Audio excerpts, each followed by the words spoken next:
जी students, आज हम conditional type 1 करेंगे और इंशाल्लाह कंडीशनल टाइप 1 की जो सब टाइप्स हैं उसको भी डिस्कस करेंगे वन बाय वन। और इसका स्ट्रक्चर से लेकर इंशाल्लाह एंड तक इसकी एग्जांपल्स, इनका स्ट्रक्चर, ठीक है, और इसका फार्मूला विद एग्जांपल्स डिस्कस करेंगे। जैसा कि ये आप देखें, conditional type 1, structure of conditional type 1। Structure क्या है इसका? इसमें दो क्लॉजेज होती हैं। एक को कहते हैं इफ़ क्लॉज, और इफ़ क्लॉज का सेकंड नेम है डिपेंडेंट क्लॉज, और दूसरी को कहते हैं मेन क्लॉज, और मेन क्लॉज को रिजल्ट क्लॉज भी कहते हैं। ड्यूरिंग लेक्चर तो मैं मेन क्लॉज या रिज़ल्ट क्लॉज दोनों में से कोई एक वर्ड यूज़ करूँगा, तो समझ लीजिएगा ये एक ही क्लॉज के दो नाम हैं। और इसी तरह इफ़ क्लॉज या डिपेंडेंट क्लॉज, ये भी एक ही क्लॉज के दो नाम हैं, ठीक है। और सेकंड लाइन में एंड में नीचे लिखा है कि there are following sub types of conditional type 1। उसकी जो सब टाइप्स हैं वो डिस्कस करेंगे one by one, so that the students may be able to understand it thoroughly। if clause है, फिर मेन क्लॉज है। if clause में उसने देखें सिंपल प्रेजेंट टेंस आएगा और फिर सिंपल फ्यूचर आएगा। if clause में सिंपल प्रेजेंट और मेन क्लॉज में सिंपल फ्यूचर। उसकी एक एग्जांपल है, एरो के निशान के साथ दी हुई है। if it does not rain we will have a picnic। तो पहला सेंटेंस जो है नेगेटिव है लेकिन सिंपल प्रेजेंट है, और मेन क्लॉज जो है वो सिंपल फ्यूचर है। आगे देखें sub type 2। But we can use will in if clause if we make a request. वो कह रहा है कि हम इसमें इफ़ क्लॉज में सिंपल फ्यूचर भी इस्तेमाल कर सकते हैं if we make a request. अगर हम रिक्वेस्ट करें इफ़ क्लॉज में तो सिंपल फ्यूचर भी यूज़ किया जा सकता है। For example, if you will wait just a moment, अगर तुम्हें एक लम्हे के लिए इंतज़ार करो, जस्ट एक लम्हे के लिए इंतज़ार करो। I will find someone to help you, तो मैं किसी को तुम्हारी मदद करने के लिए दरियाफ़्त कर लूँगा, ढूंढ लाऊँगा कि वो तुम्हारी मदद करे। तो इसमें जो इफ़ क्लॉज है उसमें उसने रिक्वेस्ट की है।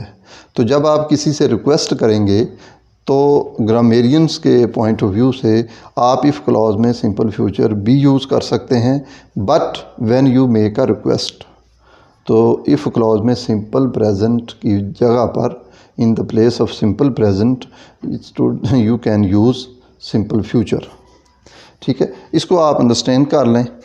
अगला रूल है हमारा सब टाइप 3। सब टाइप 3 में आप देखें प्रेजेंट कॉन्टीन्यूस है और present perfect in the if clause. अच्छा जी, वो कहते हैं जी प्रेजेंट परफेक्ट भी इफ़ क्लॉज में आ सकती है, प्रेजेंट परफेक्ट टेंस का भी इफ़ क्लॉज में यूज़ किया जा सकता है, और प्रेजेंट कॉन्टीन्यूस टेंस भी इफ़ क्लॉज में यूज़ किया जा सकता है, ठीक है। नीचे मैंने इफ़ क्लॉज और मेन क्लॉज को एरो का निशान देकर नीचे लिखा है।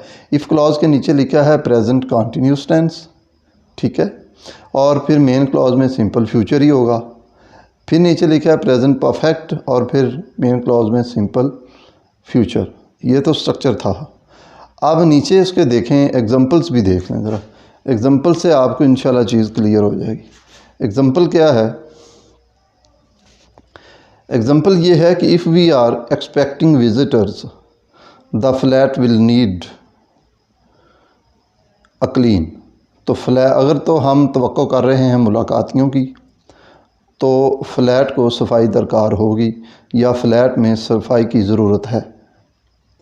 If you have finished office work, अगर तुम ऑफिस वर्क यानी कि दफ्तरी काम ख़त्म कर चुके हो, you will leave for home, तुम घर जा सकते हो, घर के लिए रवाना हो सकते हो। तो ये एरो का निशान देखें, प्रेजेंट कॉन्टीन्यूस और फर्स्ट सेंटेंस के साथ उसको अटैच किया हुआ है, एरो का निशान दिया हुआ है। और सेकंड एरो के साथ सेकंड सेंटेंस को अटैच किया हुआ है। अंडरस्टैंड? तो ये फार्मूला के साथ स्ट्रक्चर के साथ उसकी एग्जांपल, रेलेवेंट एग्जांपल दी हुई है। तो ये मैं वन बाय वन सब types of conditional type 1 discuss कर रहा हूँ। नेक्स्ट आ जाएं मेन क्लॉज ऑफन। अच्छा जी, उसमें क्या कह रहा होगा? वो कह रहा है कि main clause often has will but we can use other modal verbs. हम दूसरे मॉडल वर्ब्स को भी विल की जगह पर यूज़ किया कर सकते हैं। उसमें भी आप देखें, इफ़ क्लॉज है और फिर मेन क्लॉज है। इफ़ क्लॉज में देखें present perfect tense, main clause में कैन का वर्ब यूज़ किया जा सकता है। और फिर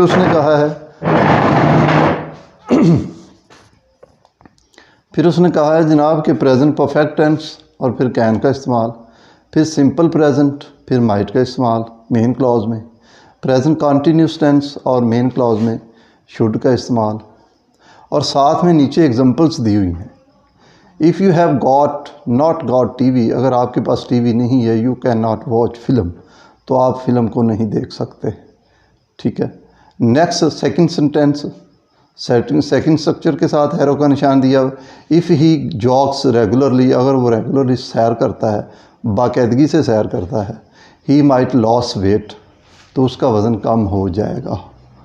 नेक्स्ट है if you are going to job interview, अगर आप जॉब इंटरव्यू के लिए जा रहे हैं, ठीक है, you should wear a tie, तो तुम्हें टाई पहन कर जाना चाहिए। तो इसमें ऊपर उसने क्या बताया? उसने बताया कि main clause often has will. वो कहता है कि मेन क्लॉज जो है उसमें अक्सर विल भी आ सकता है, विल ही आता है, but we can also use other modal verbs, लेकिन हम दीगर जो मॉडल वर्ब्स हैं वो भी इस्तेमाल कर सकते हैं। वो मॉडल वर्ब्स कौन से हैं? कैन है, माइट है और शुड है। ठीक, देखें ये सेंटेंसेस के अंदर मैंने मेन क्लॉजेस में कैन को भी अंडरलाइन किया है, माइट को भी किया है, सर्कल किया है बल्कि, और फिर शुड को भी सर्कल किया है और एरो का निशान देकर उनको उनके साथ अटैच भी किया है, so that the student may be able to understand it. इधर देख लें, फर्स्ट स्ट्रक्चर जो है उसको फर्स्ट सेंटेंस के साथ अटैच किया है और फिर सेकंड को सेकंड के साथ और थर्ड को थर्ड के साथ, ताकि स्टूडेंट को अंडरस्टैंड हो कि किस स्ट्रक्चर की एग्जांपल के लिए कौन सा सेंटेंस दिया हुआ है। ये 3 स्ट्रक्चर दिए हुए हैं और तीनों एग्जांपल्स साथ 1 बाय 1 नीचे दी हुई हैं जी। आगे एक और इम्पॉर्टेंट पॉइंट है, the if clause usually comes first. वो कहता है जनाब कि इफ़ क्लॉज जो है अमूमी तौर पर पहले ही आती है, but it can come after the main clause, लेकिन ये मेन क्लॉज के बाद में भी आ सकती है। नीचे एग्जांपल है, आई विल फ़ोन यू, मैं तुझे फ़ोन करूँगा, if I hear a news, अगर मैं कोई ख़बर सुनता हूँ तो मैं तुझे फ़ोन पर इत्तला दूँगा, यानी कि फ़ोन करूँगा।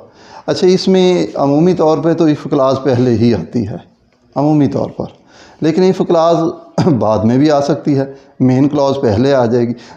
लेकिन जब मेन क्लॉज पहले आएगी तो मेन क्लॉज के खात्मे के बाद eight the end of the main clause no comma, no full stop will be used. At the end of the if clause, full stop will be just used. This is the complete sentence, because there are also 2 clauses. Main clause comes first and if clause comes after main clause. This is also you can say an order. ये भी एक order है sentence को तरतीब देने का। If class पहले ले आएँ तो if at the end of the if clause comma will be used and full stop will be used at the end of the main clause. But when we are going to use main clause in the first of the sentence और we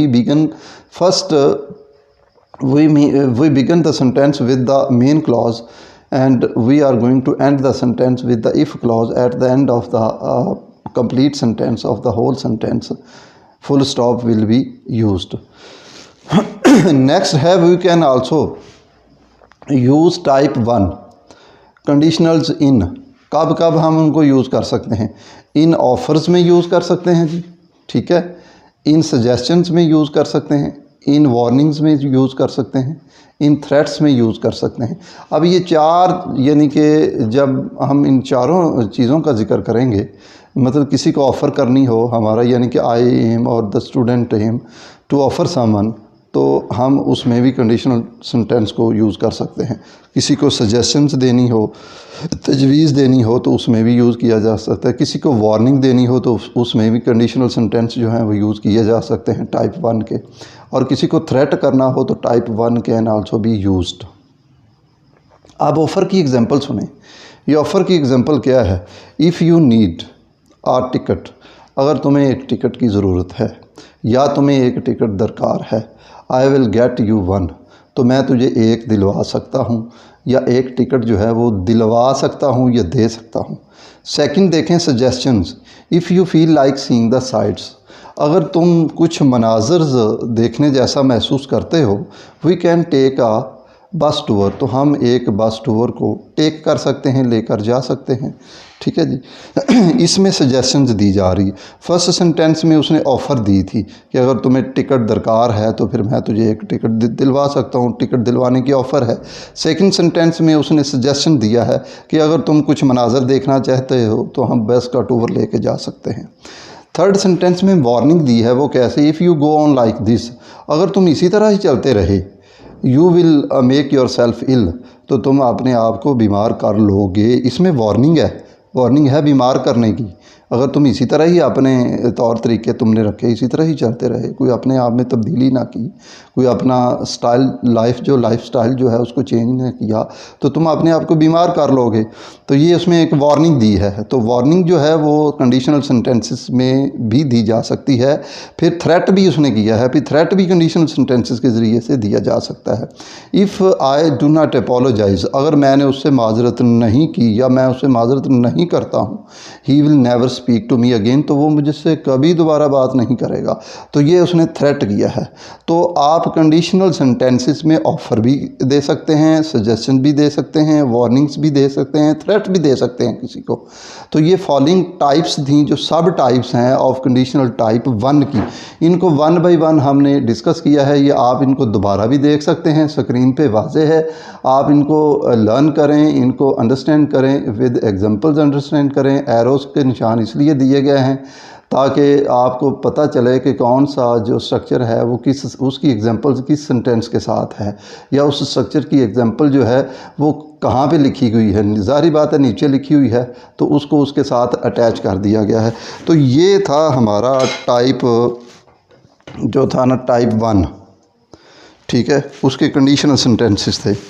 तो इसको आप understand करें, like करें, subscribe भी करें और comment करें। किसी को कोई प्रॉब्लम हो तो वो ज़रूर अपनी राय भी दे। किसी को कोई मेथड जो है वो पसंद आया हो तो ज़ाहिर बात है एनकरेजमेंट जो है वो बंदे को एक मोटिवेशन स्किल देती है। तो एनकरेजमेंट इज़ की टू सक्सेस भी होता है, जिस तरह हार्ड वर्किंग इज़ की टू सक्सेस है। तो ये इंशाल्लाह रिमेनिंग जो इसकी 0 टाइप्स हैं अभी, यानी कि ये एक टाइप 1 डिस्कस की है कंडीशनल्स की। तो इंशाल्लाह नेक्स्ट वीडियो में या नेक्स्ट रिकॉर्डिंग में या नेक्स्ट लेक्चर में हम कंडीशनल टाइप 0 को डिस्कस करेंगे, because there are 4 major types.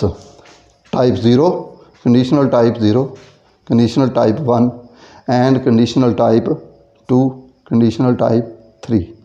Okay, अल्लाह हाफिज़। नेक्स्ट रिकॉर्डिंग में या नेक्स्ट वीडियो में हम कंडीशनल टाइप 0 को डिस्कस करेंगे। ओके, अल्लाह हाफिज़।